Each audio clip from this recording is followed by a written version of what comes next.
This is a plan, as I'll mention in a minute, for I think $543 million to deal with the current very severe and dramatic humanitarian situation that has arisen there. The scale and the speed of the displacement we've seen over the last few weeks are really unprecedented, certainly in Pakistan, but also, I think, in recent memory anywhere. At least to see conditions for themselves where the military operation. During the last 3 weeks, more than 1.9 million people have been newly displaced.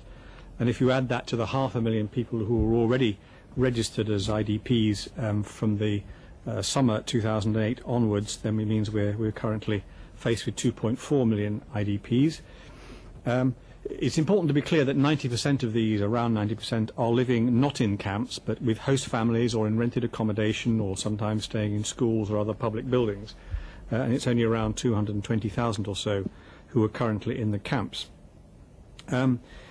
What concerns us is not just those numbers, but the fact that they are still increasing, and if, as the government have suggested, the government of Pakistan have suggested, they also begin military operations in Waziristan at some point in the near future, this could add significantly to these already very high numbers of displaced people. At the moment, we're very short of resources. This plan is on top of a previous, or is a revised version of a previous humanitarian response plan, and even taking into account the contributions to that previous plan, we've only got 21% of the funding we need, and we have many gaps across some of the key sectors. Virtually everywhere you look, there are very significant gaps, including food, nutrition, health, water and sanitation, and shelter.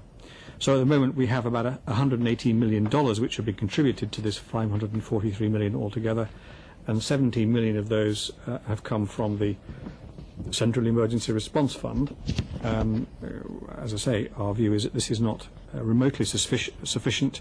We cannot sustain the effort we are making at the moment for more than another month without some new and significant resources being contributed by the donors.